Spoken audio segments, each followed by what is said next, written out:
बिस्मिल्लाहिर्रहमानिर्रहीम। अस्सलाम वालेकुम। आप देख रहे हैं चौथा सुतून। मैं हूं जवाद फैज़ी। नाजरीन, 60 की दहाई में और फिर 1975 में दोबारा आगा शोरश कश्मीरी मरहूम ने चट्टान का इदारिया लिखा और उसमें ये कहा कि बरतानिया और वाशिंगटन के अंदर पाकिस्तान से वाबस्ता कुछ शख्सियात वो ऐसे मज़ाकरात कर रही हैं और ऐसी साजिश पे मुज्तमे हैं, इकट्ठी हैं कि आने वाले दिनों में पाकिस्तान में बहुत सारी साजिशें सामने आएंगी और बहुत सारे ऐसे मामलात होंगे जिस पे अभी से गौर कर लेना चाहिए। आगा साहब लिखते हैं कि एक वक्त वो आएगा जब पाकिस्तान को नाकाम रियासत बनाने के लिए न सिर्फ़ हिंदुस्तान बल्कि अमेरिका, बरतानिया और दीगर ममालिक अपना किरदार अदा करेंगे। और उसमें जो नक्शा उन्होंने खींचा वो ये था कि पाकिस्तान के मसाइल इस कदर बढ़ जाएंगे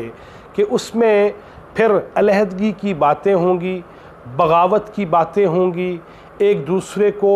मुल्क दुश्मन करार दिया जाएगा। फिर उसके अंदर ये भी लिखा कि कराची को हांगकांग और सिंगापुर की तर्ज पे एक अलहदा शहर बनाने की कोशिश होगी, सिंधु देश की बातें होंगी, ग्रेटर पख्तूनख्वा की बातें होंगी, बलूचिस्तान के अंदर अलहदगी की तहरीक उठेंगी और रह जाएगा पंजाब। तो पंजाब के अंदर जो उस वक्त उन्होंने लिखा और नाम लिखे बाकायदा कुछ लोगों के कि पंजाब के अंदर सिखों का ये मतालबा फिर से सामने आ जाएगा और जिनके साथ बैनुल-अक़वामी ताकतों ने वादे कर रखे हैं कि पंजाब में सिखों की हुकूमत होगी। तो दूसरी जानिब यहाँ से वो एक गिरोह जिसे कादियानी कहा जाता है वो सिखों के साथ मिल के इक़्तिदार में बराबर का शरीक होगा। अगर खुदा न खास्ता, अल्लाह ना करे, अल्लाह ना करे, अल्लाह ना करे कि आगा साहब की ये जो छठी हिस्स थी या आगा साहब की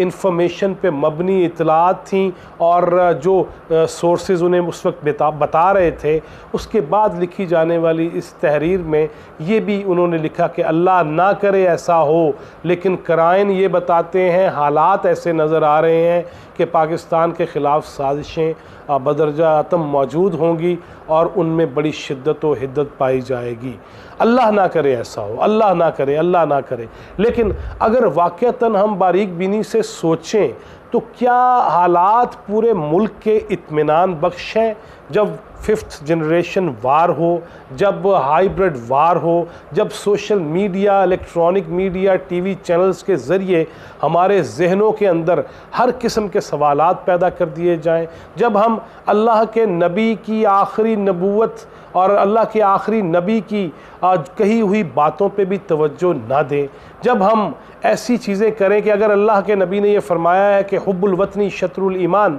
वतन से मोहब्बत ईमान का हिस्सा है, तो क्या आज हम ईमानी तकाज़े पूरे कर रहे हैं? आज ये गुफ्तगू करने का मकसद और मतलब ये है कि गुज़िश्ता रात 2 बजे अल सुबह कह लीजिए, तहज्जुद से पहले कह लीजिए, शाहदरा थाना लाहौर के अंदर मज़हर रशीद नामी एक शख्स ने FIR दर्ज कराई है जिसके अंदर साबिक वज़ीर आज़म नवाज़ शरीफ और उनके 29 के करीब रफ़क़ा, जिसमें साबिक वज़ीर आज़म, जिसमें साबिक स्पीकर, जिसमें साबिक कायदे ईवान सेनेट और जिसमें 16-17 के करीब साबिक वफाकी वज़रा हैं, उन पे FIR दर्ज हुई है और मरीम नवाज़ साहबा का भी उसमें नाम शामिल है कि इन लोगों की मौजूदगी में साबिक वज़ीर आज़म नवाज़ शरीफ ने बगावत पे मबनी तकरीर की है, मुल्क दुश्मनी का सबूत दिया है, इदारों के ख़िलाफ़ गुफ्तगू की है और हिंदुस्तानी बोली है और हिंदुस्तानी साजिश पे अमल किया है। जिसके बाद अब ये मामला इस कदर बढ़ने लगा है कि मुस्लिम लीग नून के ज़ौमा ये कह रहे हैं कि अगर मुल्क की बात करना, महंगाई के ख़िलाफ़ बोलना, बेरोज़गारी की बात करना, अगर मईशत की बहाली के हवाले से हम कोई गुफ्तगू करेंगे तो अगर ये बगावत है तो हम रोज़ ये बगावत करेंगे। उधर ख़बर ये कि चेयरमैन नैब की ज़ेर सदारत इजलास में खैबर पख्तूनख्वा के अंदर मौलाना फजलुर रहमान और मुस्लिम लीगी रहनुमा अमीर मकाम, उनके हवाले से भी ये फ़ैसला हुआ है कि इनकी मुबैना तौर पे जो खुर्द बुर्द है, माली करप्शन है, उसके हवाले से भी तहकीकात को बढ़ाया जाएगा और तेज़ किया जाएगा। अब अगर ये सारे मामलात को देखा जाए तो ख़ुद इमरान खान साहब भी ये फरमा चुके हैं कि नवाज़ शरीफ और अपोजिशन ये हिंदुस्तानी एजेंडे पे काम कर रही हैं। हालांकि जनाब वज़ीर आज़म ने तो ये कहा था नरेंद्र मोदी के इंतखाबात से पहले कि नरेंद्र मोदी आएगा, वो आ जाए तो कश्मीर का मसला हल हो जाएगा। दुआ तो उनकी ये थी, लेकिन अब अपोजिशन पे ये इल्ज़ाम लग रहा है कि वो हिंदुस्तानी बोली बोल रही है। अगर वाक़यतन ऐसा है तो उनके ख़िलाफ़ कानून हरकत में आना चाहिए। लेकिन क्या मज़हर रशीद नामी एक गुमनाम बंदा, उसकी जानब से FIR दर्ज अगर थाना शादारा में होती है तो क्यों ना वज़ीर आज़म की जानब से थाना सेक्रेटरीट के अंदर ये FIR दर्ज हो या थाना बनीगाला के अंदर हो जाए? क्यों ना जनाब शेख पिंडी में ये FIR दर्ज करा देते? क्यों ना ननकाना साहब में बैठ के वज़ीर दाखिला एजाज शाह साहब ये करा देते? क्यों नहीं किसी ज़िम्मेदार शख्सियत को ये इदराक और ये इल्म और उनकी हुब्बुल वतनी क्यों नहीं है ये कि वो अगर बगावत पे मबनी समझते हुए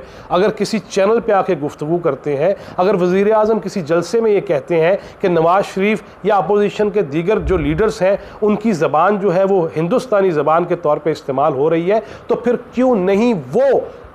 उनकी जानिब से FIR दर्ज हो जाती? क्या उनका कोई तकाजा नहीं है? क्या हुब्बुल वतनी का तकाजा नहीं है? एक तो आप इस मुल्क के पैदाइशी शहरी हैं, आपने वैसे ही हलफ उठा रखा है, फिर आप MNA बने हैं फिर एक हलफ उठाया, फिर आप वज़ीर बने हैं फिर एक हलफ उठाया, आप वज़ीर आज़म बने हैं फिर एक हलफ उठाया। आपने जब ये इतने हलफ उठा रखे हैं तो अगर नवाज़ शरीफ की ज़बान इस किस्म की है जो मुल्क दुश्मनी पर मबनी है या मुल्क दुश्मनी के मुतरादिफ है, तो फिर आपकी जानिब से मुकदमा क्यों दर्ज नहीं हो जाता? अगर बगावत के मामलात इस कदर तेज़ी से बढ़ गए, अगर छोटी छोटी खिताबात पे, तकारीर पे अपोजिशन हो या दीगर जमातें हों, उनके लीडर्स के ख़िलाफ़ ऐसे ही मुकदमात बनना शुरू हो गए, तो फिर 90 की दाई की जानब हम फिर बढ़ रहे हैं। जब हम देखा करते थे कि मोहतरमा बेनज़ीर भुट्टो और जनाब नवाज़ शरीफ या आपस में यूँ सीधी सीधी गन्स लेके एक दूसरे पर फायर करते थे। फिर हमने ये भी देखा, जनाब शेख आज ये कह रहे थे कि मैं किसी खातून के बारे में कोई गुफ्तगू नहीं करूँगा, मेरा फ़र्ज़ है कि इज़्ज़त की जाए। यही जनाब शेख थे ना जो कौमी असम्बली के फ्लोर पे खड़े होके वज़ीर आज़म मोहतरमा बेनज़ीर भुट्टो के हवाले से न जाने क्या कुछ कह जाते थे कि एक हफ़्ता ज़रदारी, एक हफ़्ता सरकारी और एक हफ़्ता पता नहीं क्या क्या, इस किस्म की गुफ्तगू करते थे। आज अगर उन्हें ये तदारुक हो गया है, आज अगर वो ये बात कर रहे हैं तो अच्छी बात है, लेकिन क्या हमने जब आप किसी जमात के साथ, और फिर शेख साहब ये कह रहे थे कि मैं वजारत का भूखा नहीं हूँ, इक़्तिदार का भूखा नहीं हूँ। मैं नेक्स्ट किसी प्रोग्राम में ज़रूर बताऊँगा कि कितने भूखे हैं और कितने नहीं हैं, और किस कदर इनको मसला हो जाता था जब ये वजारत के पहले जो हिस्से में अगर इनका नाम नहीं आता था तो क्या क्या ये एजाज़ुल हक को मशवरे देते रहे। किसी और प्रोग्राम में बात करेंगे। लेकिन असल इशू ये है कि क्या कोई मुकद्दस गाय है? अगर गलती मुझसे भी हो सकती है, गलती आपसे भी हो सकती है, गलती मेरे बड़ों से भी हो सकती थी, गलती जो कोई इंसान है उससे गलती हो सकती है। क्या वज़ीर आज़म से गलतियाँ नहीं हुई कभी? क्या अमेरिका के केस नहीं पड़े हुए उन पे? क्या गलती नहीं हो सकती? क्या परवेज़ मुशर्रफ पे गद्दारी का मुकदमा नहीं था, बगावत का मुकदमा नहीं था? तब तो उस वक्त के DG ISPR ने फटाफट ये कह दिया कैसे मुमकिन है एक कमांडो हो और अफवाज पे पाकिस्तान का सरबराह रह चुका हो तो उससे किस तरह मुमकिन है वो मुल्क दुश्मनी करे। तब फटाफट आप जाग पड़े थे। अब असल इशू ये है कि अगर अपोजिशन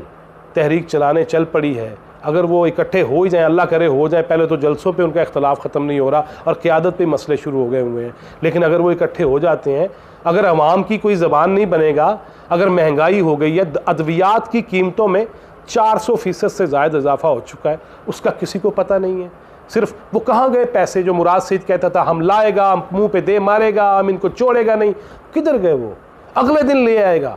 किधर गए वो सारे वादे? इन पे बगावत के मुकदमे नहीं होने चाहिए कि इन्होंने कितने झूठ बोले आवाम के साथ, कौन कौन से सब्ज़ बाग दिखाए हमें? ये सारी चीज़ें जहन में होनी चाहिए। लेकिन मैं आज की इस गुफ्तगू में ये बता दूं कि मामलात अगर यूं ही चले तो वज़ीर आज़म, उनकी टोन, और आज तो जनाब शेख ने यह भी कह दिया कि इमरान खान इनको NRO नहीं देगा, असम्बलियाँ तोड़ देगा। और मेरा ख्याल है कि इमरान खान असम्बलियाँ तोड़ने पे मुकम्मल मशावरत कर चुके हुए हैं, और जिस दिन मामला बढ़ गया तो उस दिन वो असम्बलियाँ तोड़ देंगे, और उन्हें भी अपनी इज़्ज़त बचाने के हवाले से यही रास्ता इख्तियार करना पड़ सकता है, क्योंकि